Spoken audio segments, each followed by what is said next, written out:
நிகழ்ச்சியை பார்த்து கொண்டிருக்கும் ஆன்மீக பெரியோர்களே, உங்கள் அனைவருக்கும் பரமக்குடி ஜோதிடர் கேஜிபி அறிவழகனின் அன்பு கலந்த வணக்கத்தை தெரிவித்துக் கொள்கின்றேன். கடந்த 2023 கடந்து இன்றுடன் நான் இப்போது பேசிக்கொண்டிருப்பது 31/12/2023. இந்த ஆங்கில ஆண்டின் இறுதி நாளில் பேசிக்கொண்டிருக்கிறேன். அடுத்த ஆங்கில ஆண்டு நமது கணக்குப்படி இன்று இரவு 12 மணி முதல் தொடங்குகிறது. இந்த ஆங்கில புத்தாண்டு, அதாவது 2024, இந்த ஆண்டிலே உங்கள் அனைவருக்கும், எல்லா ராசிக்காரர்களுக்கும் மிகச் சிறப்பான பலன்களாக அமையவும், இந்த ஆண்டிலே நல்ல ஒரு தொடக்கம், நல்ல ஒரு நிகழ்வுகளும் இந்த ஆண்டு முழுவதும் நிறைவேறி எப்பேற்பட்ட துன்பங்களையும் வெல்லக்கூடிய ஒரு சக்தியை இறைவன் நமக்கு அளிக்க வேண்டும் என்று வேண்டிக் கொள்வதோடு, நல்ல ஆரோக்கியத்தோடும் ஆனந்தத்தோடும் மிகுந்த மகிழ்ச்சியோடும் அனைவரும் வாழ இந்த ஆங்கில புத்தாண்டிற்கு உங்கள் அனைவருக்கும் எனது வாழ்த்துக்களை தெரிவித்துக் கொள்கின்றேன். உங்கள் பரமக்குடி ஜோதிடர் கேஜிபி அறிவழகன். இப்போ இந்த நிகழ்ச்சியில் இன்றைக்கு ஞாயிற்றுக்கிழமை 31/12/2023 இன்று லைவ் செய்வதாக இருந்த நிகழ்வு சில காரணங்களால் இயலாமல் போனதால் இனி வரும் வாரங்களில் இதுபோல வீடியோக்களை போட்டுக்கொண்டே வருகிறேன். அது தினந்தோறுமாக இருக்கலாம், ஒரு நாள் விட்டு ஒரு நாளாக இருக்கலாம், இதுபோல வாரம் ஒரு நாளாக இருக்கலாம். எப்படியோ நாம் இந்த எடுத்துக்கொண்ட ஒரு பணி, அதாவது விம்சத் யுத்தர சதாம்சம் என்னும் ஒரு ராசியை 120 பாகங்களாக பிரித்து, இந்த ஒவ்வொரு பாகத்திற்கும் ஒரு பலன் கொடுக்கப்பட்டு, அந்த பலன்களின் அடிப்படையில் ஒரு ஜாதகருக்கு ஒவ்வொரு ராசி கட்டத்திலும் அவரது லக்னத்தில் இருந்து ராசி வரை அந்த 9 கிரகங்களும் எந்த அந்த டிகிரி சுத்தமாக நிற்கிறதோ அதற்கேற்ற பலனை அந்த பாவங்களுக்கு ஏற்றாற்போல் அந்த பலனை நாம் வெகு நொடிப்பொழுதில் கூறக்கூடிய ஒரு அமைப்பு தான் இந்த விம்சத் யுத்தர சதாம்சம் என்னும் இந்த கலியுக ஜோதிட பலன்கள் சொல்லும் முறை என்று ஏற்கனவே இது குறித்து 2-3 வீடியோக்கள் போட்டு லைவ் செய்து உங்களுக்கு தெளிவாக ஒரு டிகிரி 2 டிகிரி வரைக்கும் விளக்கி சொல்லியிருக்கிறேன். இன்னும் போக போக அதை மீண்டும் மீண்டும் பல முறை விளக்கும் பொழுது உங்களுக்கு மிக மிக தெளிவாக விளங்கும். அப்படி விளங்கும் பொழுது நீங்களே புரிந்து கொள்வீர்கள், ஓ, இது மிகவும் எளிமையான ஒரு முறையாக இருக்கிறதே.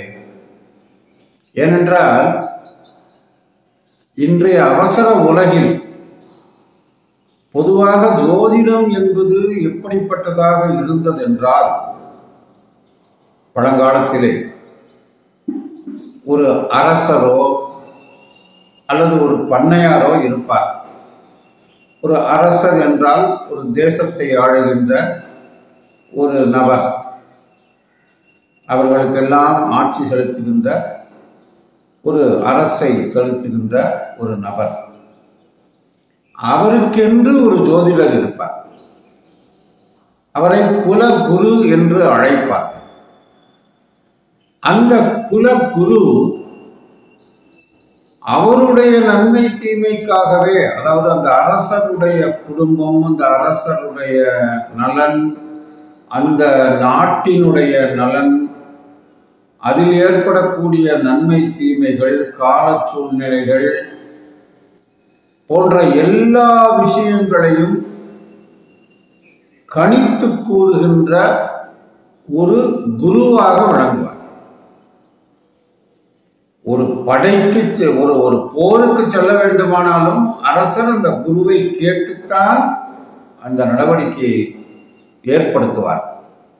இது நாம் அனைவரும் அறிந்த ஒன்று. இது இன்றைக்கு நேற்றல்ல, பன்னெடுங்காலமாக இருந்து வருகின்ற ஒன்று. எனவே அது அந்த வகையில் அந்த ஒரு அரசருக்காகவே ஒரு பஞ்சாங்கம் என்ற அந்த காலக்கணக்கை உருவாக்கி சொல்லிக் கொண்டிருந்தார்கள். இது ஒரு 1000 வருஷம்னு வச்சுக்கலாம். அதாவது ஆரியப்பட்டா காலத்திற்கு பின்னால், வராகி வீரர் காலத்திற்கு பின்னால், இப்படி பல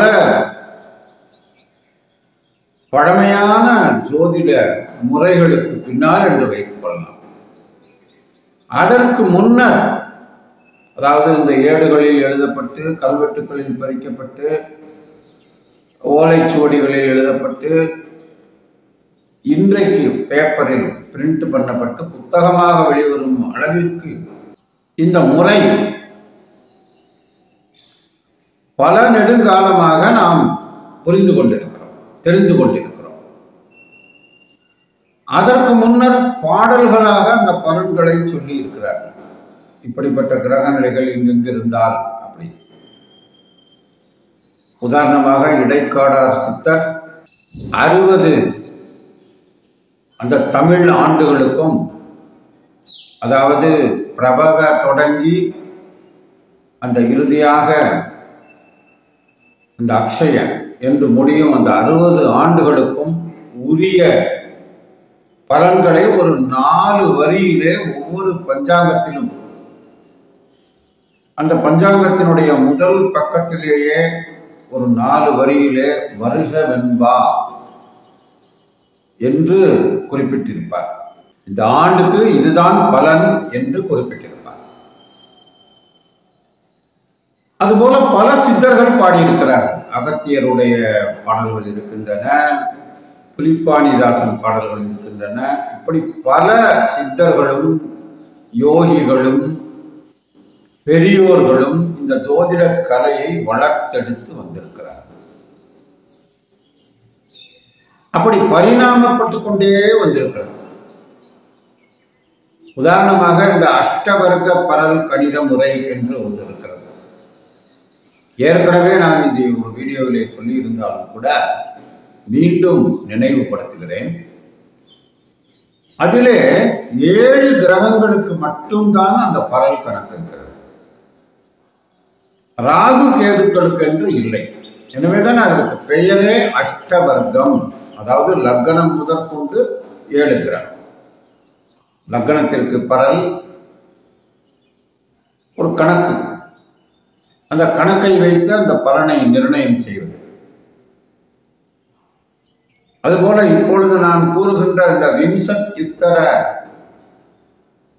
சதாம்சம் என்ற இந்த முறையும் கூட ஏற்கனவே ஷஷ்டி அம்சம் என்ற முறையின் ஒரு பரிணாம நிலையாகத்தான் நான் கொடுக்கிறேன். இதை நீங்கள் நன்கு புரிந்து கொள்ளும்படியாக மிக எளிமையாக புரியும் வரை இதை மிக தெளிவாக விளக்கிக் கொண்டே வருவேன். ஒவ்வொரு வீடியோவாக விளக்கிக் கொண்டே வருகிறேன். நீங்கள் இதை தொடர்ந்து ஃபாலோ செய்து கொண்டு வந்தால் ஒரு கட்டத்தில் மிக எளிமையாக உங்களுக்கு புரிந்துவிடும். ஒருவேளை எதிர்காலத்திலே நீங்கள் ஒரு ஜாதகத்தை கொண்டு வந்தவுடன், அதாவது இந்த திருக்கணித முறையில் இப்போதான் யாரும் ஜாதக நோட்டு போட்டு எழுதுவதை அவ்வளவாக விரும்புவதும் இல்லை. அப்படி எழுதி கொடுப்பவர்களும் மிக எண்ணிக்கையில் குறைவாகவே இருக்கிறார்கள். வாங்குபவர்களும் குறைவாக இருக்கிறார்கள், எழுதி கொடுப்பவர்களும் குறைவாக இருக்கிறார்கள். எல்லோரும் கம்ப்யூட்டரிலே, அதாவது லேப்டாப்பிலே அல்லது கம்ப்யூட்டரிலே பல வகையான சாஃப்ட்வேர்களை வைத்திருக்கிறார்கள். அதில் எனக்கு இது மிக சிறந்தது, இது மிக சிறந்தது என்று அவர்களுக்குள்ளே கருத்து வேறுபாடுகள் இருக்கின்றன. பலவிதமான அயனாம்சங்களை பயன்படுத்தி ஜாதகங்களை கணித்து எடுக்கிறார்கள். அனைத்தும் அந்த டிகிரி சுத்தமாக வருகிறது. இதைத்தான் ஒரு திருமண பொருத்தம் பார்க்கின்ற ஒரு ஜாதகத்தை அந்த திருமண தகவல் மையத்திலே பதியும் போது கூட இந்த டிகிரி சுத்தமான ஜாதகங்களைத்தான் பதிகிறார்கள். சிலர் மட்டுமே உங்கள் தாய் தந்தையர் எழுதிய அந்த ஒரிஜினல் ஜாதகத்தை அனுப்புங்கள், அதை வைத்து நாங்கள் எங்கள் ஜோதிடரிடம் பொருத்தம் பார்க்கிறோம் என்று இன்றும் பழமையை விரும்புபவர்கள் இருக்கிறார்கள். எந்த ஒரு கலையை எடுத்துக்கொண்டாலும், அது டெக்னாலஜியாக இருந்தாலும் சரி, கணிதமாக இருந்தாலும் சரி, கலையாக இருந்தாலும் சரி, எந்த ஒரு விஷயமுமே அடிப்படையில் பின்னோக்கி சென்றால் ஒரு காலகட்டத்தில் இருந்துதான் வந்திருக்கும். எனவே அதுவும் பழமைதான். இன்னைக்கு இருக்கிறது அப்டேட்டட் வெர்ஷன், அவ்வளவுதான். இப்ப நான் சொல்ற விஷயம் ஒரு அப்டேட்டட் வெர்ஷன். அது பழமையிலிருந்து மாறாத ஒரு விஷயம்தான். அது இது ஒன்றும் புதுசா நான் ஒன்றும் கண்டுபிடிக்கிறேன். இப்ப ஏற்கனவே பல நெடுங்காலத்துக்கு முன்னால் இந்த ஜோதிட முறையே 30 கட்டங்கள் போட்டு பார்க்கப்பட்டதாக சில குறிப்புகள் இருக்கின்றன வரலாற்றிலே. இப்பொழுது 12 கட்டங்களை போடுகிறோம். இதிலேயும் கூட சில முறைகளில் வட்ட வடிவத்திலே 12 கட்டங்களை போடுகிறார்கள். ஏதோ ஒரு கோலம் போட்ட மாதிரி இருக்கும். சில இடங்களில் இந்த மாதிரி சதுரமா கட்டங்கள் போடுகிறோம். இப்படி அதிலேயும் பல வகைகளிலே கட்டங்கள் போட்டு அந்த 1, 2 என்று அந்த ராசி மண்டலத்தை, மேஷம் முதல் மீனம் வரை இருக்கிறதை, அந்த டிஃபால்ட் மோடில் இருக்கக்கூடிய அந்த வரிசை கிரகமாக இருக்கக்கூடிய அந்த முறைகளை அவர்களும் பதிவிடுகிறார்கள் வேறு வேறு வடிவங்களில். இது தவிர பலவிதமான அஸ்ட்ராலஜிக்கல் கான்செப்ட்ஸ் இருக்கு. அது தனி. கை ரேகையை கொண்டு அஸ்ட்ராலஜியை கணிப்பவர்கள் உண்டு. கால் பெருவிரல் ரேகையை கொண்டு அஸ்ட்ராலஜியை கணித்து சொல்கிறவர்கள் உண்டு. அதுபோல அந்த டாரட் என்று ஒரு அந்த அட்டை பார்த்து பலன் சொல்லும் முறை உண்டு. கிளி ஜோதிடம் என்ற முறை உண்டு. எலி ஜோதிடம் உண்டு. மீன் ஜோதிடம் உண்டு. இப்படி எல்லாவற்றிலும் எல்லா விதமான வகையிலும் மனிதன் எத்தை தின்றால் பித்தம் தெளியும் என்று தன்னால் முயன்றும் இயலாத போது, முயற்சி தோல்வி அடையும் பொழுது, இந்த தோல்விக்கான காரணம் என் முயற்சியால் அல்ல, ஏதோ ஒரு சக்தி எனக்கு மீறி செயல்பட்டு என் வெற்றியை பாதிக்கிறது, அதற்கு அந்த ஆற்றலை நான் நம்பி அதன்படி நான் முயன்றால் வெற்றி அடைவேன் என்ற ஒரு எண்ணத்திற்கு வரும்பொழுது ஜோதிடம் பார்க்கிறான், கைரேகை பார்க்கிறான், கிளி ஜோசியம் பார்க்கிறான், நான் சொன்ன இத்தனை விஷயங்களையும் பார்க்கிறான். இது மனிதனுடைய இயல்பு. லக் நம்பர்ஸ், அதாவது அதிர்ஷ்டம். அதுபோல இது ஒரு முறை, ஜோதிடத்திலேயே ஜோதிடம் சார்ந்த ஒரு பலன் சொல்லும் முறை. அவ்வளவுதான். ஜோதிடம் கணிக்கிறதெல்லாம் நீங்க ஆஸ் யூஷுவல் கணிதல் தான்.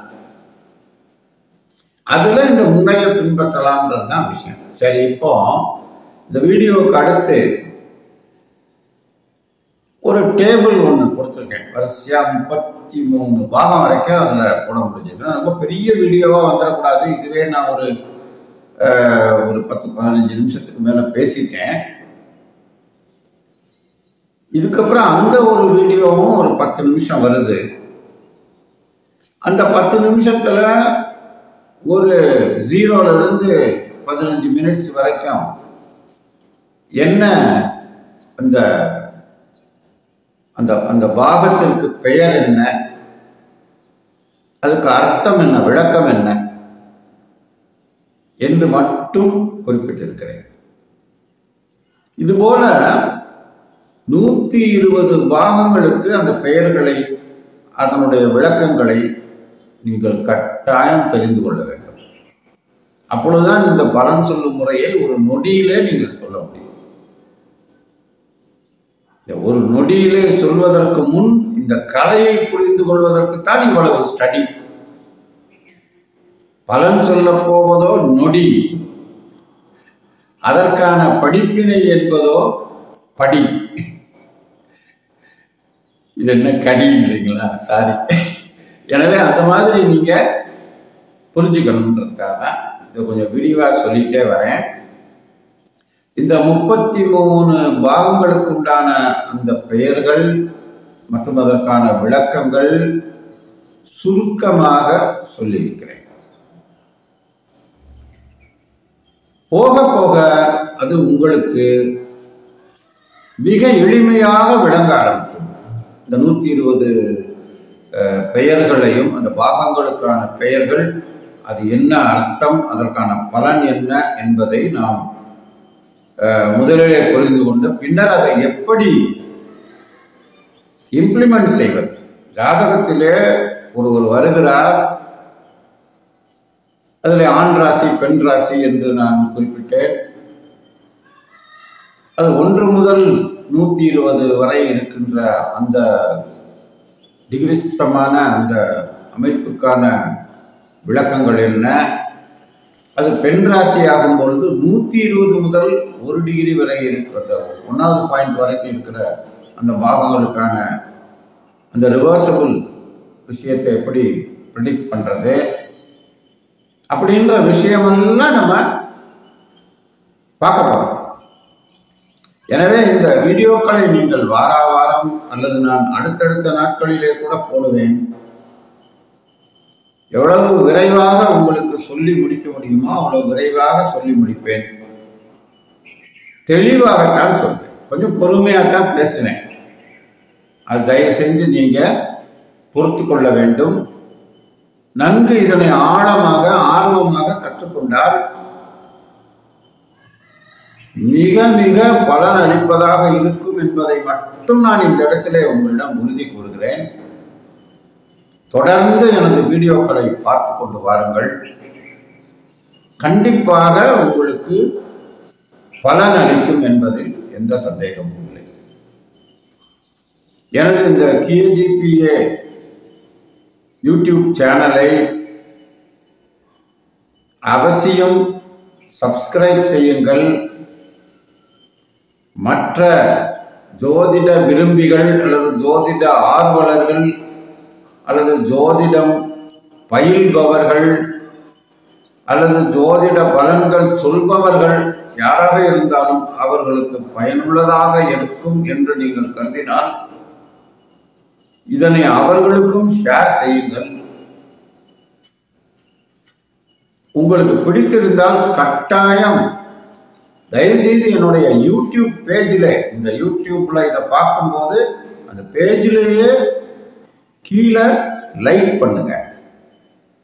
அப்பதான் இந்த வீடியோ ஃபர்ஸ்ட்டுக்கு திரும்ப வரும். லைக்ஸ் கூட கூட தான் வீடியோவை யூடியூப் ப்ரமோட் பண்ணும்.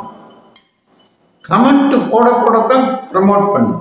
ஓ, இந்த வீடியோவை நிறைய பேர் பார்க்குறாங்க, இதை நிறைய விரும்புகிறாங்க, எனவே எல்லோரும் அறிந்து கொள்ள வேண்டும் என்று யூடியூப் அதனை முன்னிலைப்படுத்தும். அதற்காகத்தான் உங்களிடம் கெஞ்சி கெஞ்சி கேட்கிறேன். எனவே நீங்கள் தயவு செய்து எனது வீடியோவை பிடித்திருந்தால் லைக் செய்யுங்கள், கட்டாயம் எனது சேனலை சப்ஸ்கிரைப் செய்யுங்கள், கமெண்ட் சொல்லுங்க.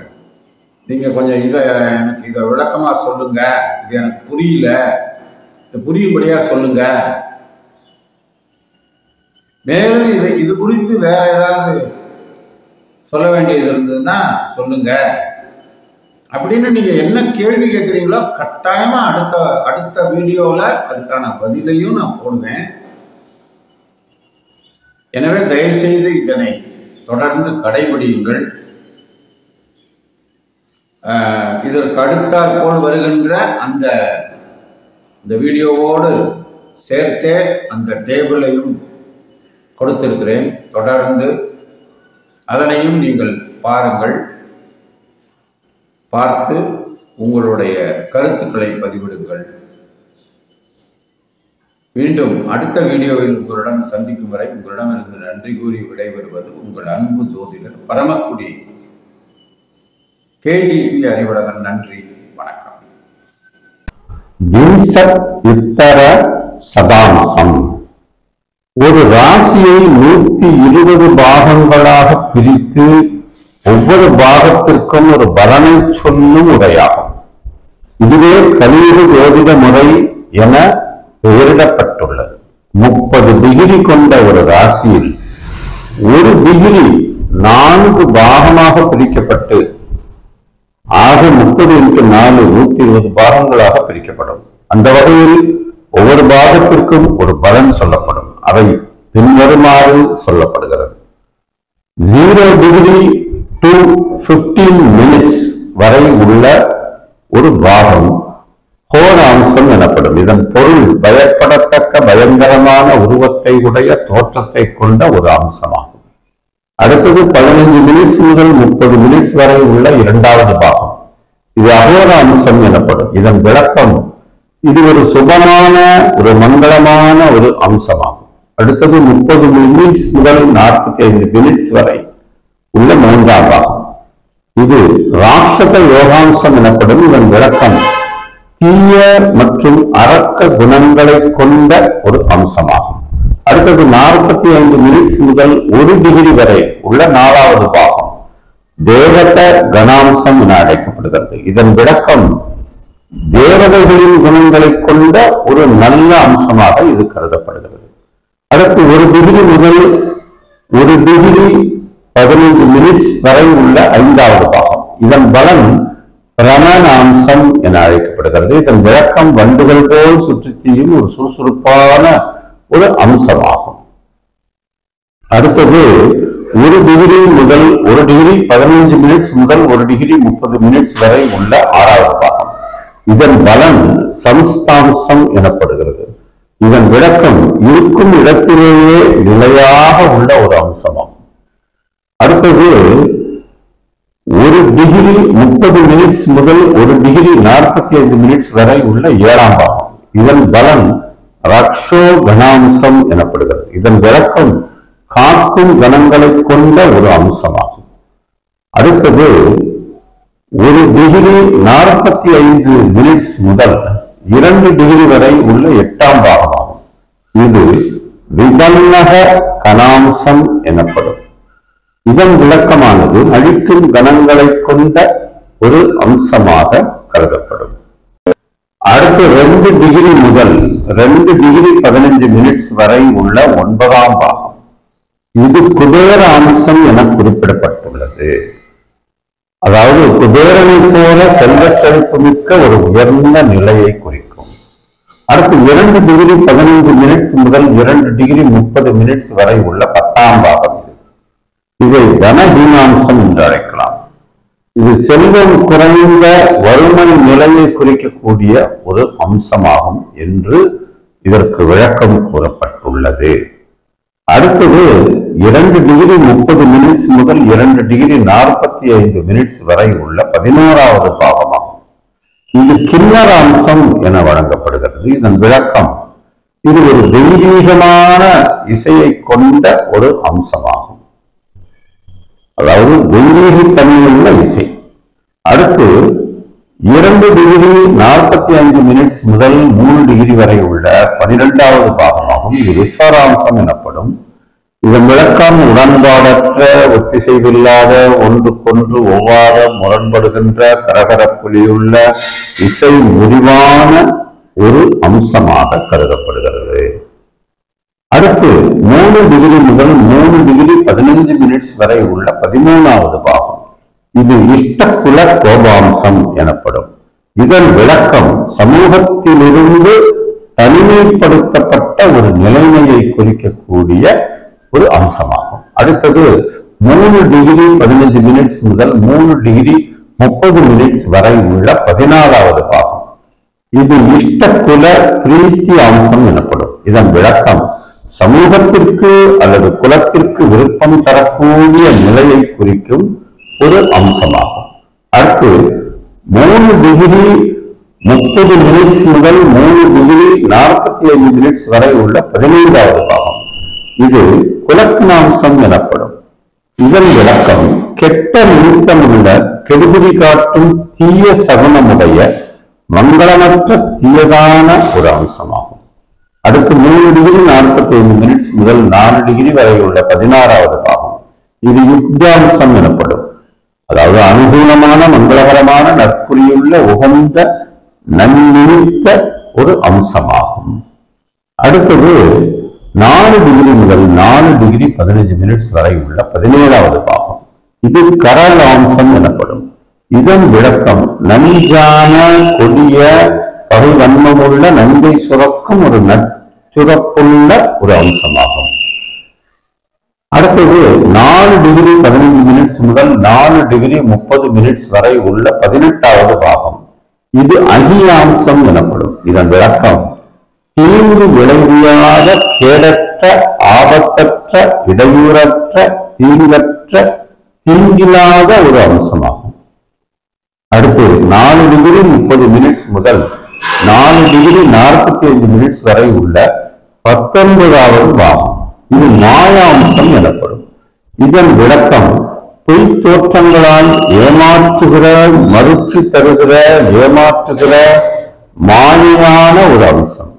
அடுத்து 4 டிகிரி 45 மினிட்ஸ் முதல் 5 டிகிரி வரை உள்ள 20வது பாகம். இது உயர்நிலை அம்சம் எனப்படும். இதன் விளக்கம், ஐயுறவில்லா உண்மை, நிகழ்ச்சி, உறுதிப்பாடு, தவறாத நன்மை, கட்டாயமாய் நேரிடக்கூடிய ஒரு அம்சமாகும். அடுத்து 5 டிகிரி முதல் 5 டிகிரி 15 மினிட்ஸ் வரை உள்ள 21வது பாகம். இது புருஷகாம்சம் எனப்படும். அதாவது உடலை விட்டு ஆன்மா பிரிந்த ஒரு அமைதியற்ற நிலை கொண்ட அம்சத்தை குறிக்கின்ற ஒரு விளக்கமாக கொள்ளப்படுகிறது. அடுத்து 5 டிகிரி 15 மினிட்ஸ் முதல் 5 டிகிரி 30 மினிட்ஸ் வரை உள்ள 22வது பாகம். இது கர்ப்ப பிரதி சத்திய அம்சம் எனப்படும். இதன் விளக்கம், கர்ப்பத்திற்குள் உயிர் புகும் நிலை கொண்ட ஒரு அம்சமாகும். அடுத்து 5 டிகிரி 30 மினிட்ஸ் முதல் 5 டிகிரி 45 மினிட்ஸ் வரை உள்ள 23வது பாகம். இது ஆபம் பதுதாம்சம் எனப்படும். இதன் விளக்கம், கடலரசனை கொண்ட ஒரு அம்சமாக கருதப்படுகிறது. அடுத்து 5 டிகிரி 45 மினிட்ஸ் முதல் 6 டிகிரி வரை உள்ள 24வது பாகமாகும். இது பிரதிதாம்சம் எனப்படும். இதன் விளக்கம், ஒரு வறட்சியை கொண்ட அம்சமாக கருதப்படுகிறது. அடுத்து 6 டிகிரி முதல் 6 டிகிரி 15 மினிட்ஸ் வரை உள்ள 25வது பாகமாகும். இது தேவ கணேசாம்சம் என அழைக்கப்படுகிறது. இதன் விளக்கம், தேவகணங்களுக்குரிய ஈசனை கொண்ட ஒரு அம்சமாகும். அடுத்து 6 டிகிரி 15 மினிட்ஸ் முதல் 6 டிகிரி 30 மினிட்ஸ் வரை உள்ள 26வது பாகம். இது அசூரியாம்சம் எனப்படும். இதன் விளக்கம் பேய்த்தனமான அழிக்கும் தன்மையுடைய ஒரு அம்சமாகும். அடுத்து 6 டிகிரி 30 மினிட்ஸ் முதல் 6 டிகிரி 45 மினிட்ஸ் வரை உள்ள 27வது பாகமாகும். இது காலாம்சம் எனப்படும். இதன் விளக்கம் விதி, தலைவிதி போன்றவற்றை குறிக்கக்கூடிய ஒரு அம்சமாகும். அடுத்தது 6 டிகிரி 45 மினிட்ஸ் முதல் 7 டிகிரி வரை உள்ள 28வது பாகமாகும். இது பிரயத்தனாம்சம் எனப்படும். அதாவது இதன் விளக்கம் விருப்ப துணிவாற்றல் கொண்ட ஒரு அம்சமாக இது கருதப்படுகிறது. அடுத்து 7 டிகிரி முதல் 7 டிகிரி 15 மினிட்ஸ் வரை உள்ள 29வது பாகம். இது சர்ப்பாம்சம் எனப்படும். இதன் விளக்கம் உறங்கும் ஒரு நாக சக்தி போல ஒரு அம்சத்தை கொண்டதாகும். அடுத்தது 7 டிகிரி 15 மினிட்ஸ் முதல் 7 டிகிரி 30 மினிட்ஸ் வரை உள்ள 30வது பாகம். இது பப்ருவாம்சம் எனப்படும். இதன் விளக்கம் நாகங்களையே எதிர்க்கும் சக்தி கொண்ட ஒரு அம்சமாகும். அதே போல 7 டிகிரி 30 மினிட்ஸ் முதல் 7 டிகிரி 45 மினிட்ஸ் வரை உள்ள 31வது பாகம். இது அமிர்தாம்சம் எனப்படும். இதன் விளக்கம் சாவா மருந்து, அமிர்தம், நறுஞ்சுவை பொருள், மகரந்தம் போன்ற ஒரு அம்சத்தை குறிக்கும். அடுத்து 7 டிகிரி 45 மினிட்ஸ் முதல் 8 டிகிரி வரை உள்ள 32வது பாகம். இது விஷாம்சம் எனப்படும். இதன் விளக்கம் நஞ்சு போன்ற உயிர் போக்கும் பொருள், உடல்நலத்திற்கு ஊறு விளைவிக்கும் ஒரு அம்சமாகும். அடுத்து 8 டிகிரி முதல் 8 டிகிரி 15 மினிட்ஸ் வரை உள்ள 33வது பாகம். இது சந்திராம்சம் எனப்படும். இதன் விளக்கம் கற்பனை திறன், மகிழ்ச்சி, படைப்பு திறன், உள்முனைப்பாற்றல் கொண்ட ஒரு அம்சமாகும். நேயர்களே, இதன் தொடர்ச்சி 34ஆம் பாகம் முதல் 120ஆம் பாகம் வரை முழுவதும் அடுத்தடுத்த வீடியோக்களில் தொடரும் என்பதை உங்களிடம் தெரிவித்துக் கொண்டு நன்றி கூறி விடைபெறுவது உங்கள் அன்பு ஜோதிடர் KGP அறிவழகன். நன்றி, வணக்கம்.